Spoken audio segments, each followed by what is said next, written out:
Families are warm memories of days spent in the harmony of home. This is the woman who had all the answers, the one I would lean on for comfort. You walk into her house and she just opens her arms to you.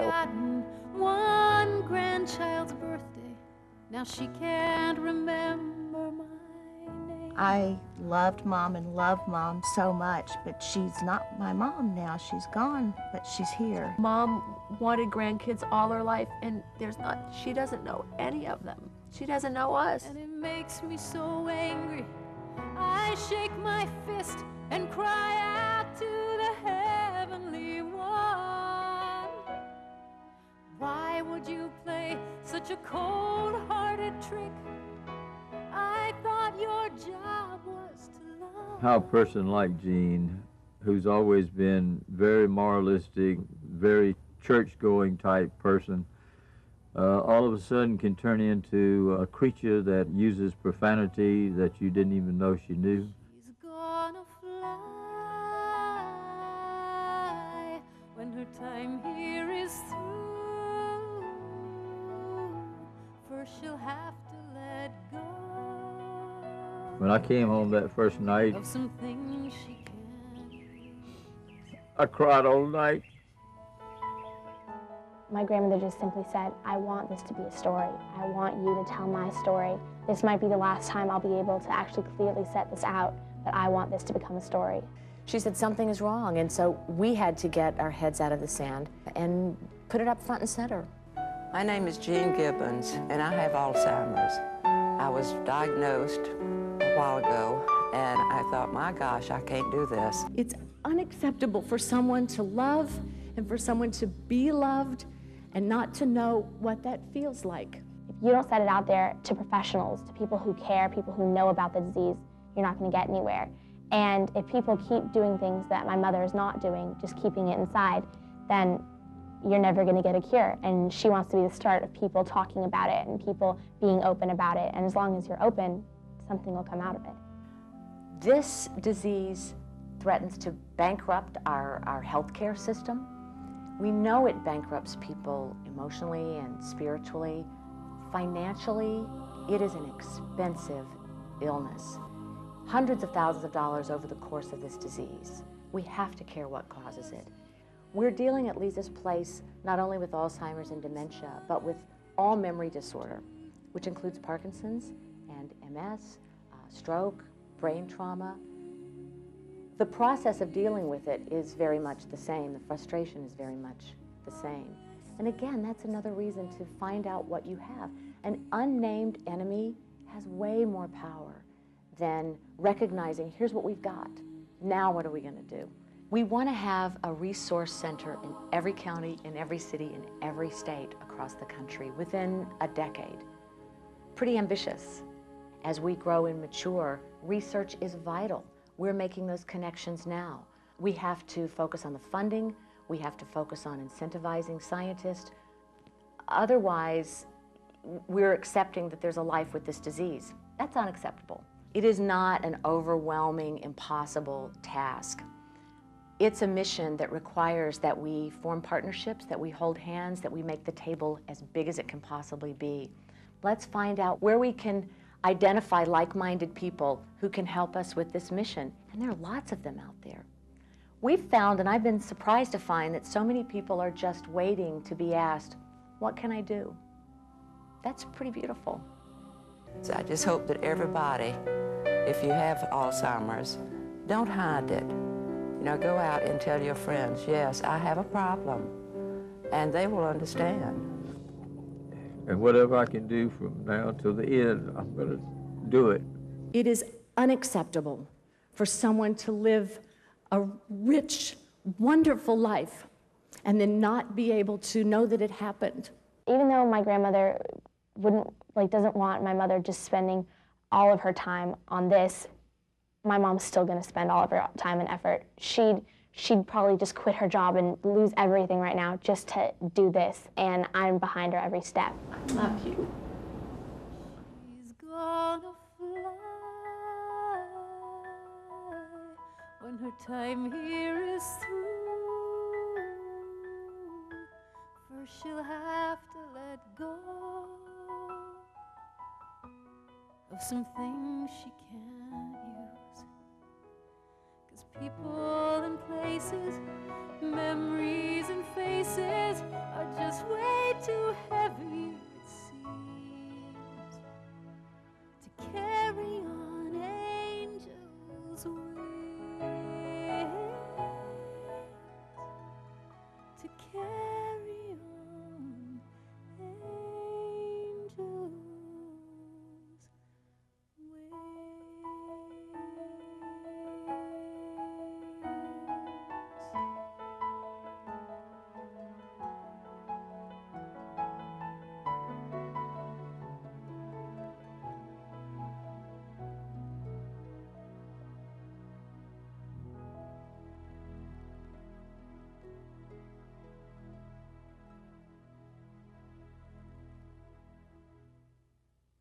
Tonight, Leeza Gibbons on her fight to save her mom and millions of others from Alzheimer's disease, on separating from her husband of 14 years and more.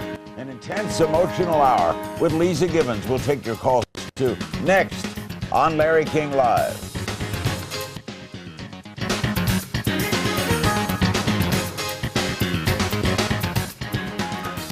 There are some people who in life improve the room when they walk into the room. Our guest is one of those people.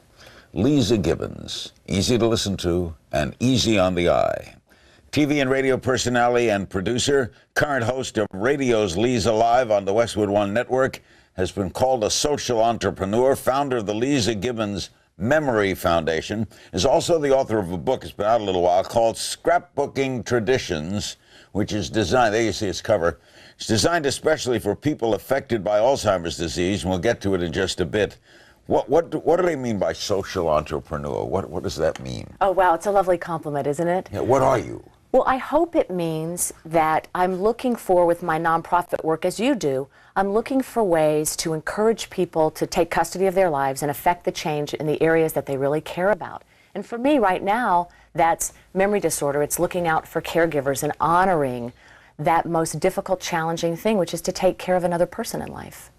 And the hardest kind of caregiving is for an Alzheimer's patient. Well, oh my gosh. With our Memory the Foundation, that's, you know, many people say so, and I can say from my own experience, my mom, as you know, is in the very end stages of this cruel disease, which doesn't just take Larry, the diagnosed person, it wants the whole family, and it starts to kind of steal and unravel financially and emotionally and psychologically. You fall apart. So yeah, I think that caregiving is, you know, it's relentless. We all lived through it with my friend Nancy Reagan. Yep, I where know. she went through, and his letter and the public understanding of it grew through that, don't you think? I think we owe a tremendous debt of gratitude to the Reagans, because really, Larry, can you remember much prior to that where we even said the A word? We just didn't say it.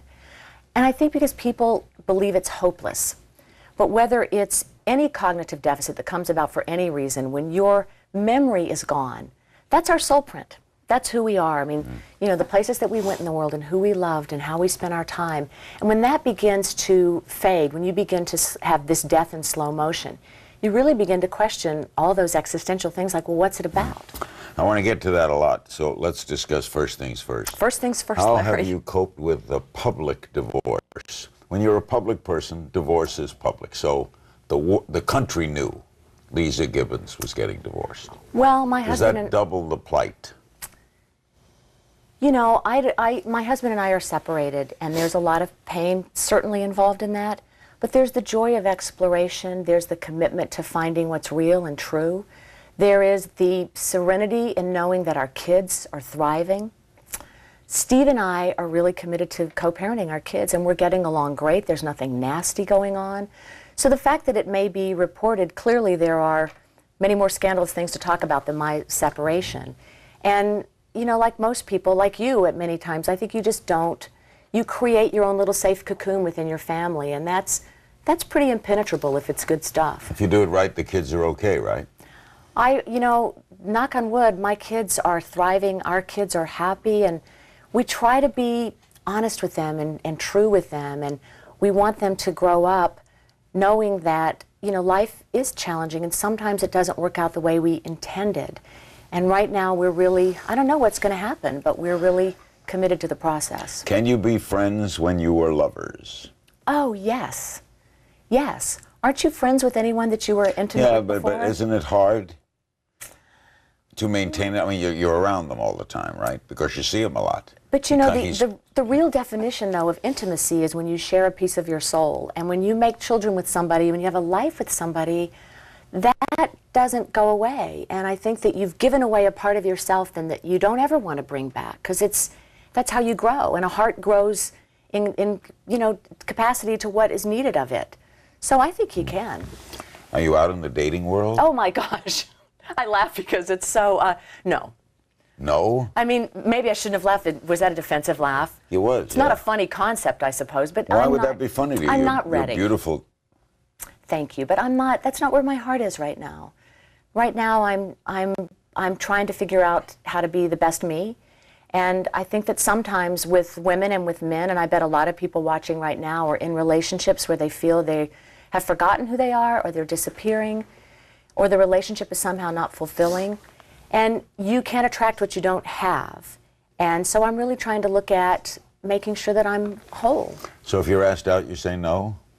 Well, I haven't come across that. You haven't been asked out? No. I think people understand the vibe that you put out in the world, and I'm certainly not, I'm not there. So you're devoting your time to the kids and your radio show, right?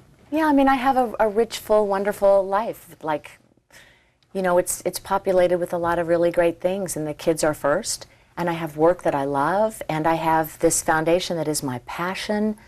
I'm incredibly, incredibly blessed. And I have Steve, who is being supportive through all of it. You know, we want to cheer each other on. You call it the Memory Foundation? Yes, it's a memory foundation because we don't just look at Alzheimer's disease. And really, our goal is to create an oasis for caregivers. So we've opened across the country what we call Leeza's Place.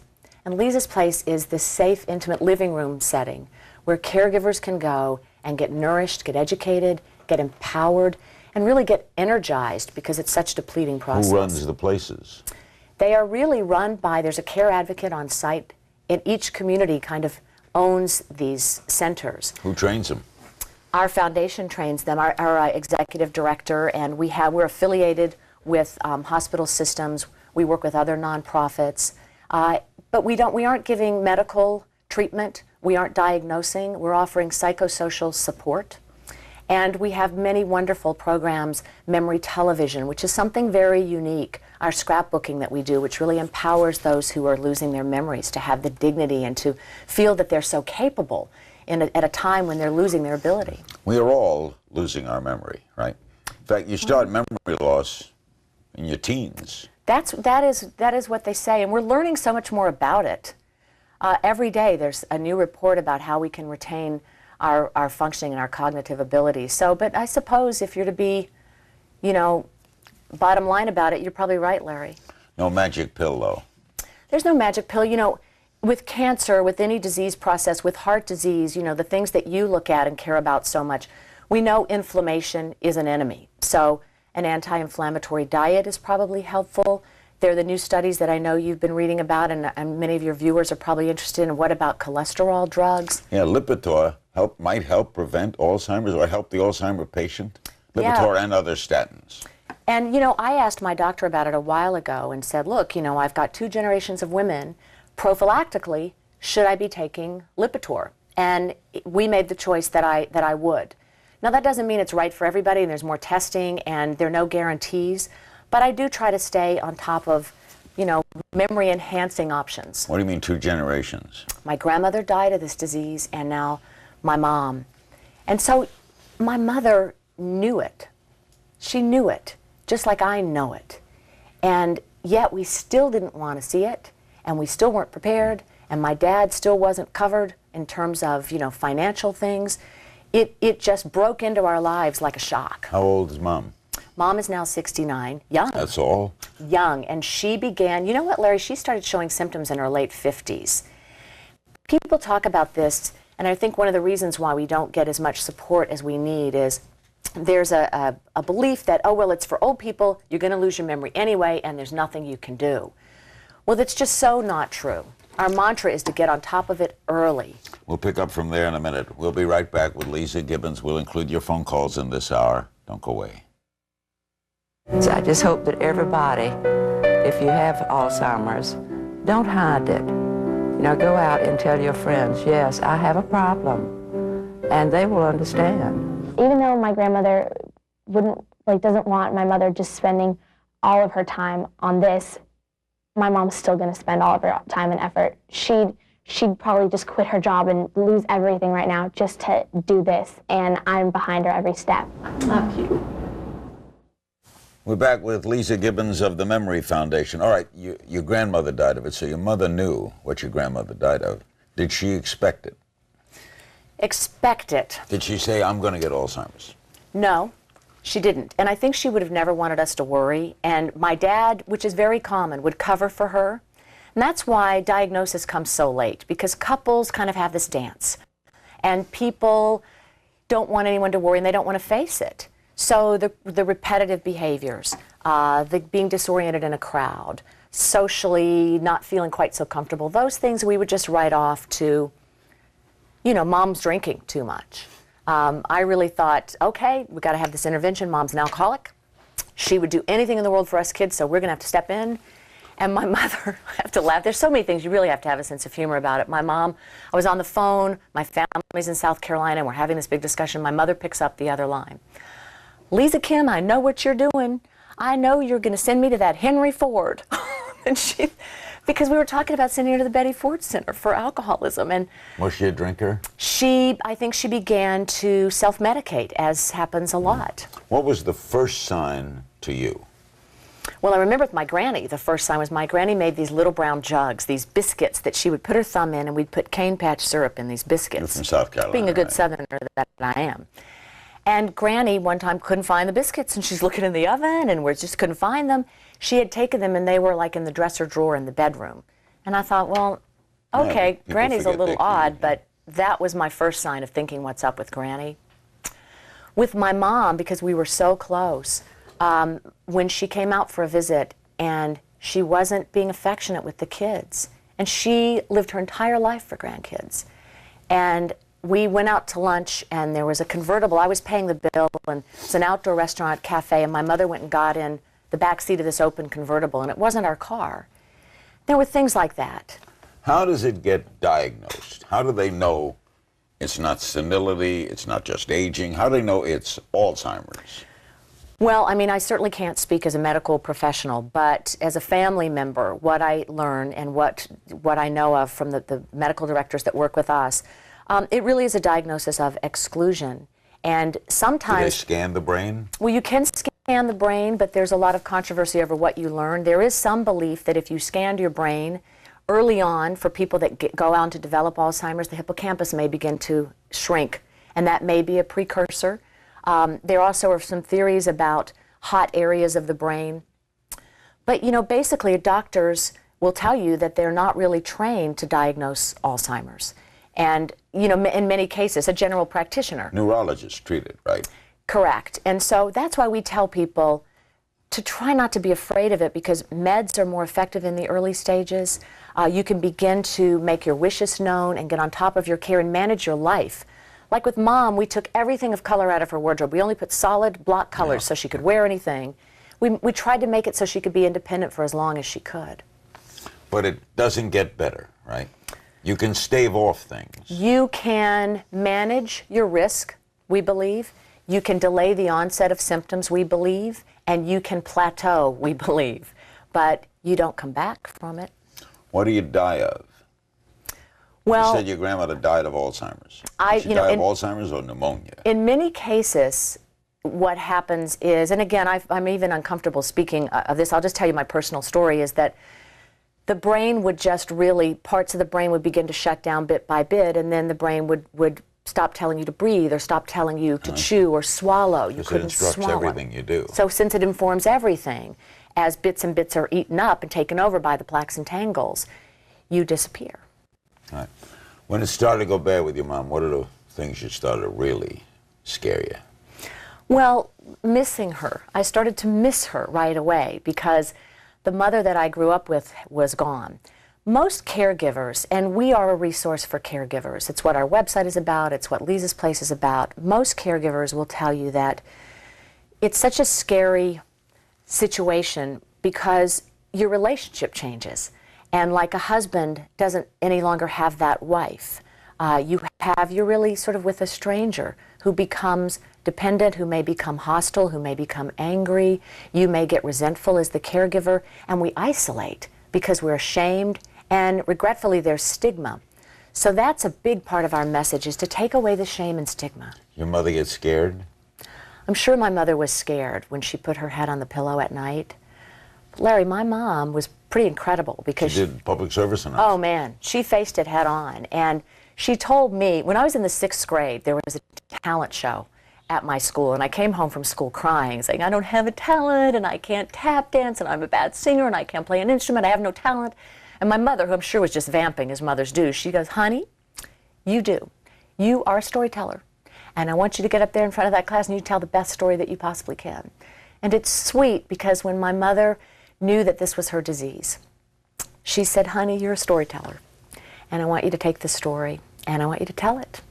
And that's what I've been doing. And I never fail, Larry, to get energized by that instruction. How advanced is she right now? To be honest with you, and I know there are people who would disagree with this or have issue with it, but my personal hope is that she can be liberated soon from the disease. Die?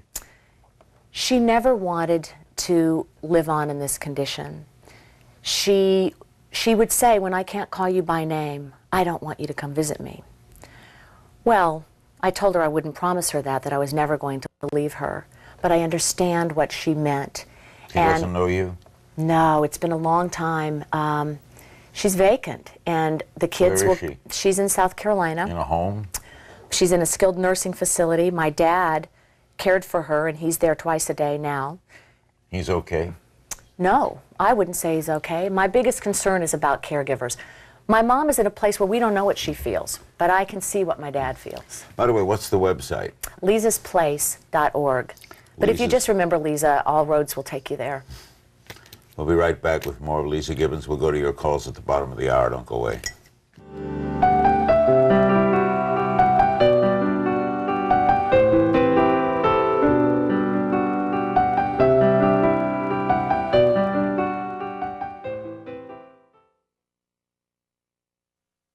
It's unacceptable for someone to reach the end of their lives and not to get there with grace and wisdom and a sense of serenity, but to get there the way my mom is getting there, and so many of you have seen your loved ones get there, with a sense of fear and a sense of confusion. It is simply unacceptable.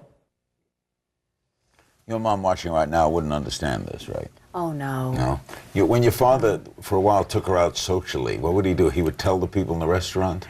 Well, Daddy was really cool, and I have such respect for him.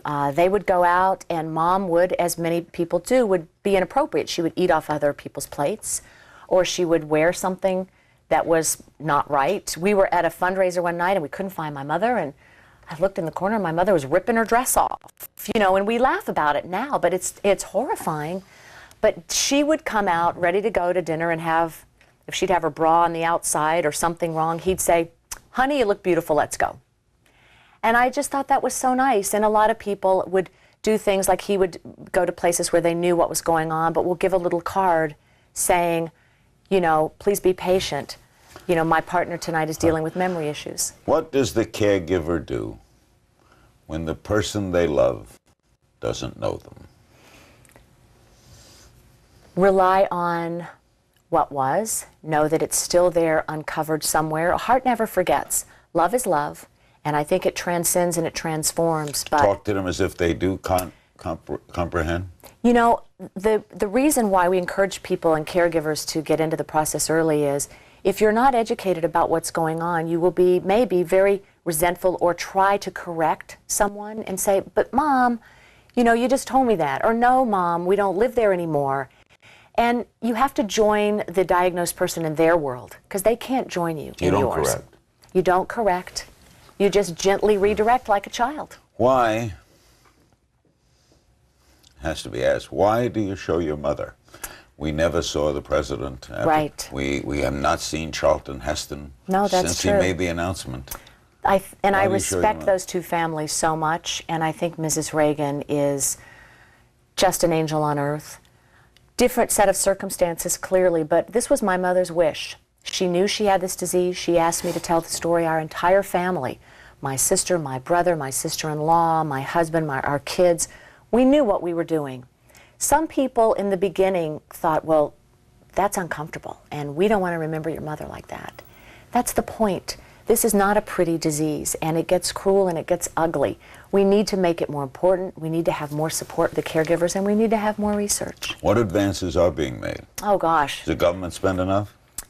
I think anybody who cares about a cause will tell you no. But what we want to be about is creating enough of a movement and enough of a voice that it can't be denied. And as the boomers age, you know, we feel that we're entitled to good health to the end of time. And so I think we will be noisy enough. We're starting with this memory wall, Larry, that's touring across the country. In fact, this week we're in Washington, D.C. with it. We kicked it off in New York. And we're working with State Farm on this project to raise awareness about memory disorder. But for any caregiver who's taking care of anyone, living or past, to come out and say with a sense of pride, here is my little patch on this wall, because it's like a giant scrapbook page. Here is my inspiration. These are my words. This is my thought. That was me putting the very first panel on the memory wall in New York, honoring my grandmother and my mom, and me, by the way, because none of us is guaranteed tomorrow. And so we really need to celebrate these lives and honor these individuals that are doing such beautiful work. Our goal is to make it, if you aren't in a city where the memory wall travels, which is 12 cities, we will send you for free a kit, and you can do your panel, and we will make the wall as big as it needs to be to accommodate as many stories. Just go on the website? It's all on the website. If you go to Leeza's Place, we'll get you there, but SF Memory Wall is the website. What SS Memory Wall? SF Memory Wall. What is cognitive abilities? What does that mean? Well, when you're aware of what you're doing and when you have the ability to run your life. Does your mother get worse every day? You know, the mysterious thing about this disease is there are what we call little kisses from the angels, and I think it's almost crueler for my dad. She was so sedentary for so long, and hospice was brought in, which, as you know, they usually come in when the end of life is within 6 months. Well, they've recently left my mother's care because she had a little blip, not of awareness, not of getting better, but suddenly she's mobile, and we don't know how long that will last.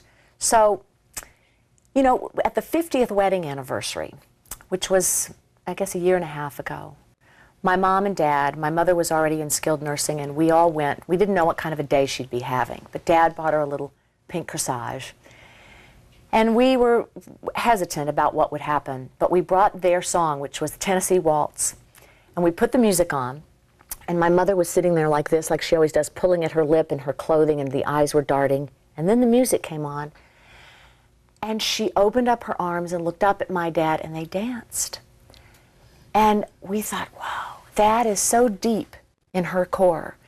You know, so I don't know what she's feeling. That's a little kiss that you have to love at the time. I don't know. We'll be back with more of Leeza Gibbons. We'll be including your phone calls. Don't go away. The tributes are made of colorful film strips that have adhesive on the back. People can embellish them as much as they want, or just merely write a phrase, a word, a memory, a photograph, whatever expresses their personal feelings. Then they're put on the wall in a patchwork scrapbook fashion. The visual image of all these individual messages is so beautiful and so powerful, and exactly what we need to demonstrate right now: a sense of community, a sense of unity, a sense of pride. We're back with Leeza Gibbons. More information, leezasplace.org. It's an amazing story. By the way, is there a time usually from diagnosis to death? Is there an average time? Well, the average time, I believe, is 7 years, but my granny lived about 20 years. 20? It's, you know, and who knows if at that time they were saying it was senile dementia and all kinds of other... They don't use those words anymore, right? No, not so much. Not so much. Let's go to calls. Myrtle Beach, South Carolina, for Leeza Gibbons, the current host of radio's Leeza Live on the Westwood One Network. Hello. Hi. Hi. Larry, Hi. big fan of CNN. Thank Hello, you. Leeza. Hi, how are you? Fine. How are you?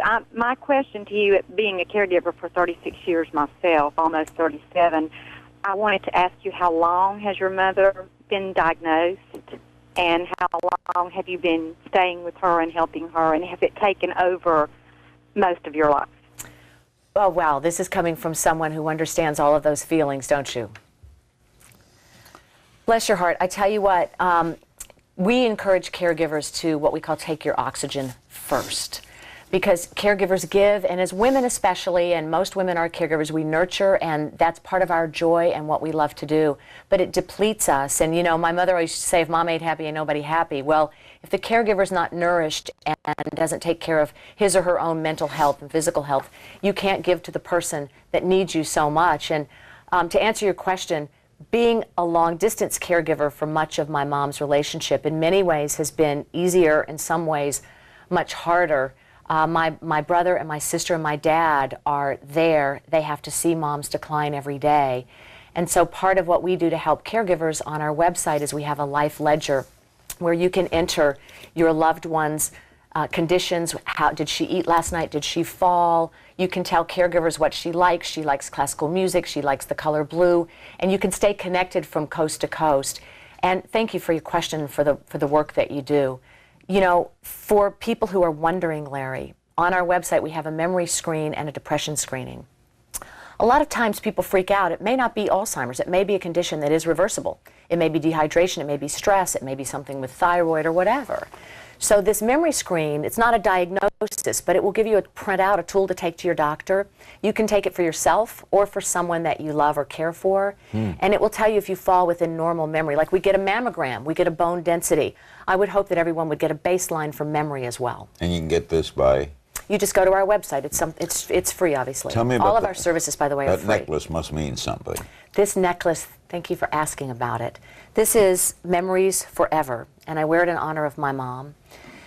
We have this in our memory store at the website, and for many caregivers, or if you just have, There you see it. if you've had a beautiful weekend with somebody and you want a girlfriend from college and you want to have that memory forever, if you have a pet that passed, it's a generic thing, but we designed it for caregivers and specifically to honor people that have passed. So if you're looking for a Christmas gift, or there are lots of things on the site there, our Reflections music CD and memory journals, Christmas ornaments. That's a nice thought, memory. Isn't it? Nice thought. Rancho Mirage, California. Hello. Hello. Thank you so much, Leeza, for your incredible energy and your intellect. You are such an inspiration to us as caregivers. Oh my gosh, that means the world to me. Thank you. Do you have any plans to extend or expand Leeza's place, for instance, in our Palm Springs area? Oh, I love the question. Yes, as a matter of fact, we were working on development there very recently.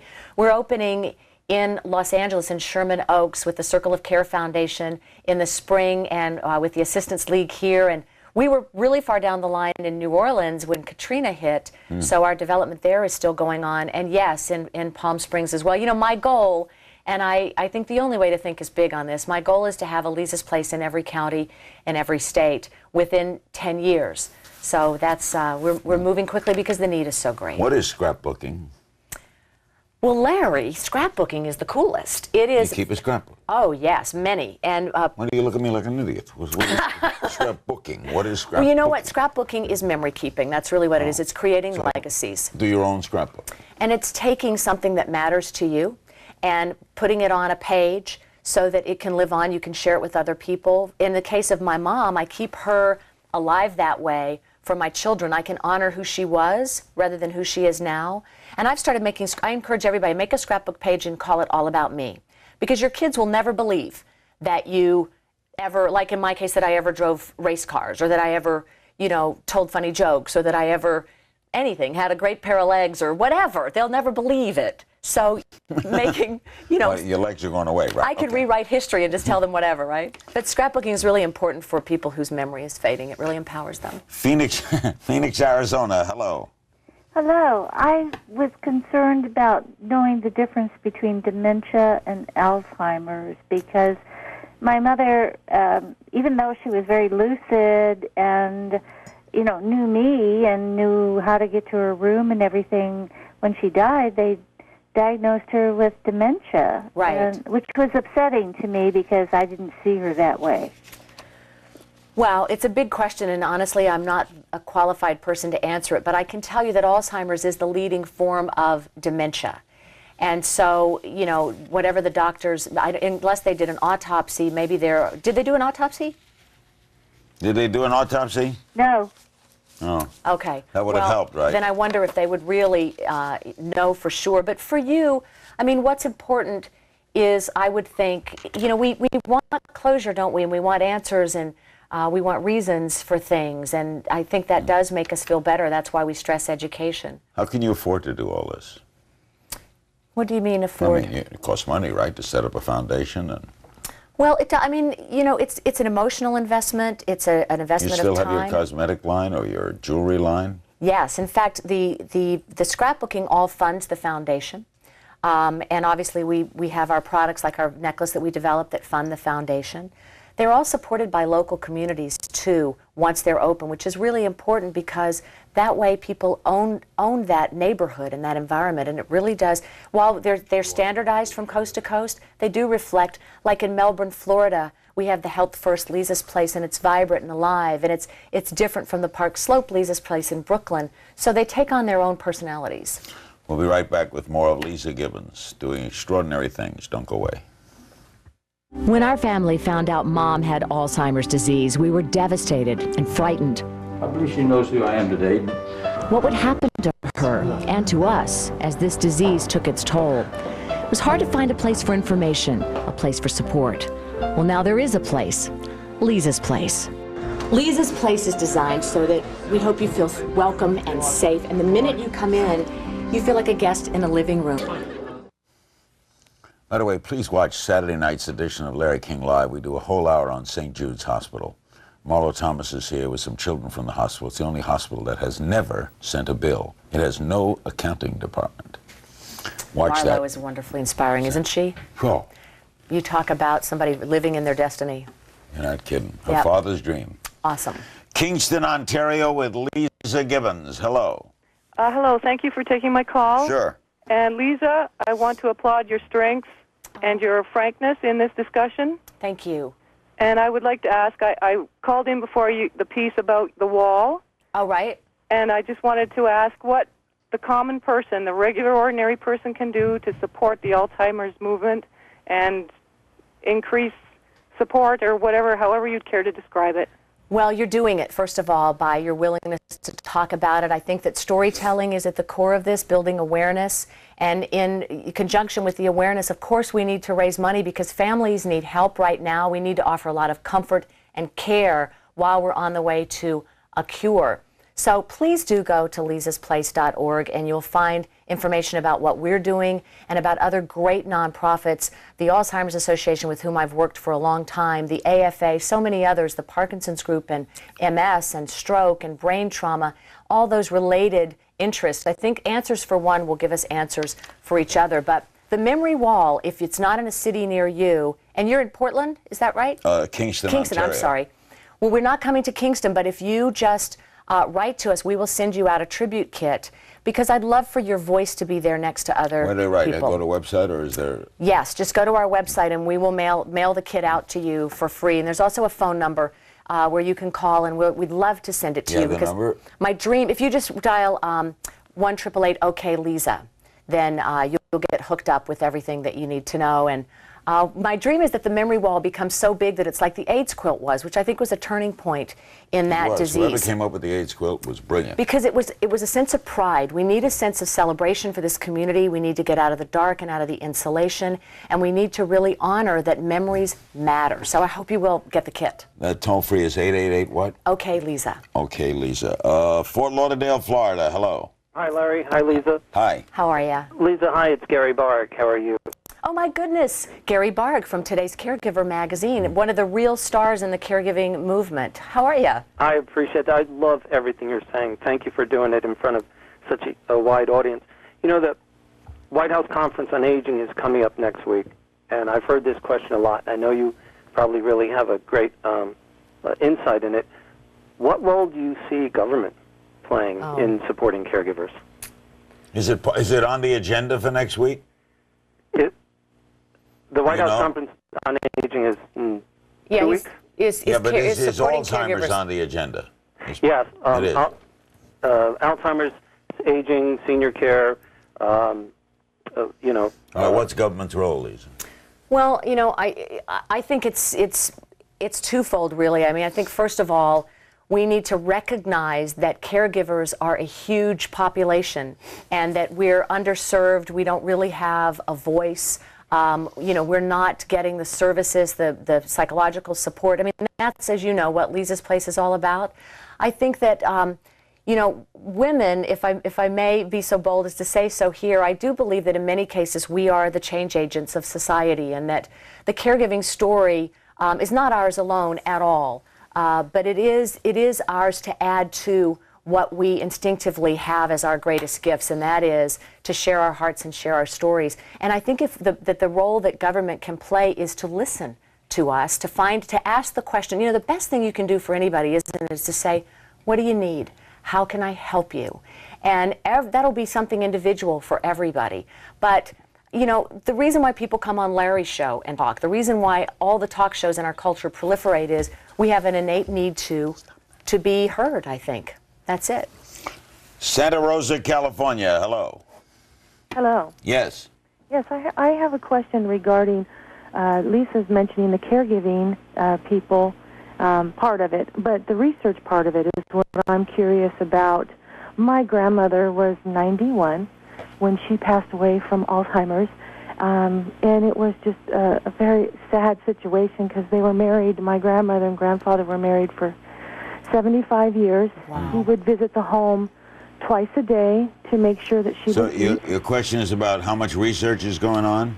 Well, yes, because I'm worried about the hereditary part of it. Yeah, Sure. What do we know? What don't we know? Well, we don't know enough about, how much of it is inherited and what percentage of it comes from a familial tie. My understanding is that most of the cases are sort of random. But we do know that there's a certain gene, and I shouldn't be speaking out of school. I'm always so hesitant to talk about medical. You're in a layman's position. Right. I'm totally a layman, but I am a family member who's like you, perhaps worried about, am I going to get it? My kids are worried. Are you going to get it, Mom? I shouldn't say worried, but they're interested in what we know. There's a chromosome that can be damaged that will cause the condition, and there is this E4 gene.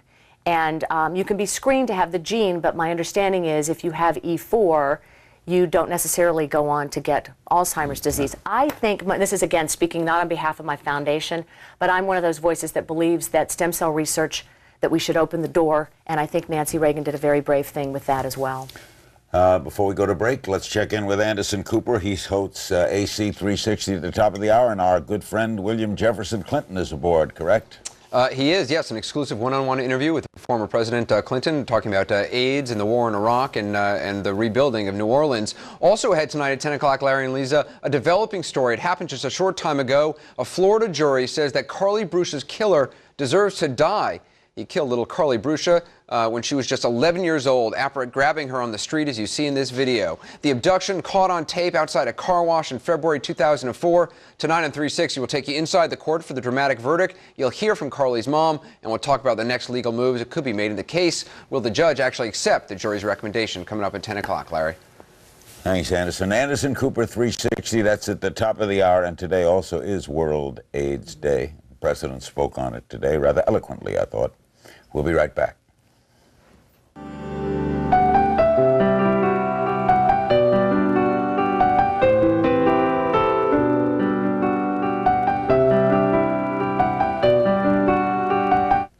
A caller who didn't want to go on wanted to know if you know anything about chelation therapy and Alzheimer's. I don't. No, neither do I, but I know it's an alternative form of medicine. Calgary, Alberta, Canada. Hello. Hi, Larry. Hi, Leeza. Hi. I just have a question. I don't have any experience with Alzheimer's, and hopefully in the future I never will. So as an outsider, you were talking before how your mom might put on a bra outside of her clothes, and you would say, and your dad would say, you look great, let's go. did you do that because maybe in the past there was an experience of where you might have said something and there was just resentment and anger caused, or is that just to try and respect, the process of what's happening and deal with it that way? I appreciate the question, and I hope you don't ever have to deal with it. But yes, that's the thing, when someone is dealing with not really sort of being, as they used to say, in your right mind, you do want to respect that individual, and you don't want to have to take back things that you regret saying because you just didn't know. So yes, you're absolutely right. Kansas City, Missouri, hello. Hi, Larry. Hi. Hi, Lisa. Hi. Thank you so much for your battle against this debilitating disease. I have a dear sister-in-law who is in the final stages of Alzheimer's, and she's having a great deal of trouble swallowing her food. I just was wondering if this is a symptom of the disease. Well, it certainly can be if, again, as Larry and I said earlier, that one of the things, the brain obviously informs all of our bodily functions, and if she's having difficulty swallowing, it could be something else, but it very well, if she's in the final stages, it may be that. What's your mother like? She is pretty much very vacant. She too, my dad at one point, when she was having trouble swallowing, would rub her throat like a little bird to get that reflex. And with people who have that issue, caregivers learn that it may take 2 hours to feed lunch, like a baby. I mean, it may take you can't get frustrated. How about a shower? Well, showers are difficult, especially in the early stages, because there's that loss of dignity issue, and there may be some combativeness.